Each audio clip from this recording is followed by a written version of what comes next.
नमस्कार। मीनाक्षी के रिव्यूज़ में आज हम बात करेंगे पिछले दिनों प्राइम वीडियो में रिलीज़ हुई सीरीज़ मॉडर्न लव हैदराबाद की। यह सीरीज़ भी न्यूयॉर्क टाइम्स अखबार में मॉडर्न लव के नाम से छपने वाले कॉलम पर आधारित है। एक साथ 240 देशों में प्रसारित होने वाली यह सीरीज़ मूल रूप से तेलुगु भाषा में है। जो दर्शक तेलुगु भाषा नहीं जानते लेकिन इसे देखना चाहते हैं तो वो इंग्लिश सबटाइटल्स के साथ इसे देख सकते हैं। मॉडर्न लव हैदराबाद से पहले मॉडर्न लव मुंबई सीरीज़ भी आई थी, जो कि दर्शकों को बहुत पसंद आई थी। 6 एपिसोड वाली इस सीरीज़ मॉडर्न लव हैदराबाद को नागेश कुकुनूर, वेंकटेश माहा, उदय गुर्राला और देविका वाहुधनम जैसे निर्देशकों ने निर्देशित किया है। मॉडर्न लव हैदराबाद सीरीज़ की पहली कहानी है माई unlikely pandemic dream partner.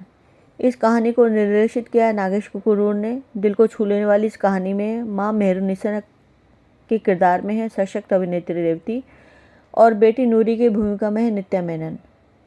Pandemic के टाइम की इस कहानी में जैसे कि हम सभी ने खूब कुकिंग की, वैसी इस कहानी में मेहरुनिसा भी बहुत कुकिंग करती है। वो अपनी बेटी के लिए खूब सारे पकवान बनाती है। मेहरुनिसा अपनी बेटी नूरी के घुटनों के ऑपरेशन के बाद उससे मिलने आती है और फिर लॉकडाउन की वजह से वहीं रुक जाती है। कैसे 6 साल बाद एक दूसरे से मिली माँ बेटी फिर कैसे करीब आ जाती हैं, कैसे गली गली होती चार मीनार के सामने बैठकर हलीम खाती हुई अपनी यादों को ताज़ा करती हुई एक साथ अच्छा टाइम बिताती हैं। अच्छी कहानी है ये, दर्शकों को अवश्य पसंद आएगी। दूसरी कहानी है fuzzy purple and full of thrones. इसका निर्देशन भी नागेश ने किया है। इसमें अभिनय किया आदि पिनिसेट्टी और ऋतु वर्मा ने। यह कहानी मॉडर्न लव के नाम पर धब्बा है। लिव इन में रहने वाली रेणुका यानी ऋतु वर्मा अपने पार्टनर डॉक्टर उदय यानी आदि पिनिसेट्टी की एक्स की पर्पल सैंडल की वजह से नाराज होकर घर छोड़कर चली जाती है। कुछ अजीब कहानी है। क्या सच में ऐसा होता है? इतनी सी बात पर कोई कैसे नाराज हो सकता है? बहुत ही बेवकूफ़ाना कहानी है। इस कहानी को नागेश ने क्यों चुना, बिल्कुल भी समझ नहीं आया। तीसरी कहानी है why did she leave me there. इस कहानी को भी नागेश ने निर्देशित किया है।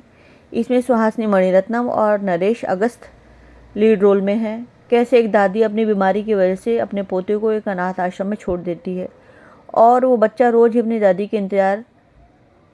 के आने का इंतज़ार करता है। फिर एक दिन कुछ लोग उसे अडॉप्ट कर लेते हैं। बड़े होने पर अपने जन्मदिन पर वो फिर उसी आश्रम में आता है। अच्छी दिल को छू लेने वाली कहानी है इसकी। सभी कलाकारों ने अच्छा काम किया। दर्शकों को अवश्य पसंद आएगी ये कहानी। चौथी कहानी है what clown road this script. इसका निर्देशन उदय गुर्राला ने किया है। अभिजीत डुडाला और मालविका नायर मुख्य भूमिका में है। अच्छी कहानी है ये। कैसे एक क्रिएटिव प्रोड्यूसर अश्विन यानी अभिजीत डुडाला एक स्टैंड अप कॉमेडियन लड़की विनी यानी मालविका नायर के साथ एक स्क्रिप्ट पर काम करता है और वो उसके साथ एक टीवी शो बनाना चाहता है, लेकिन चैनल को विन्नी पसंद नहीं आती, इस वजह से वो उसमें एक्ट नहीं कर पाती। दर्शकों को पसंद आई ये कहानी भी। अभिजीत और मालविका दोनों ने अच्छा काम किया है। पांचवी कहानी है about the Russell in the bushes, जिसे देविका वाहुधनम ने निर्देशित किया है। इस कहानी में अलका गुप्ता और नरेश हैं। छठी कहानी है फाइंडिंग योर पेंगुइन, जिसे वेंकटेश माहा ने निर्देशित किया है। इस कहानी में कोमली प्रसाद मुख्य भूमिका में है। दोनों कहानियाँ सीरीज़ मॉडर्न लव हैदराबाद की सबसे कमज़ोर कहानियाँ हैं। इतनी बकवास कहानियाँ क्यों मॉडर्न लव सीरीज़ का हिस्सा बनी होंगी, समझ नहीं आया। अगर यही मॉडर्न लव है तो बहुत ही बुरा है। 6 कहानियों में सिर्फ 3 कहानियाँ ऐसी हैं जो दर्शकों को याद रहेंगी, बाकी 3 तो बिल्कुल बकवास हैं, जबकि ये तीनों ही कहानियाँ रोमांटिक कहानियाँ हैं। हैदराबाद में रोमांस से परे लव की कहानियाँ अगर आप देखना चाहते हैं तो मॉडर्न लव हैदराबाद देखिए।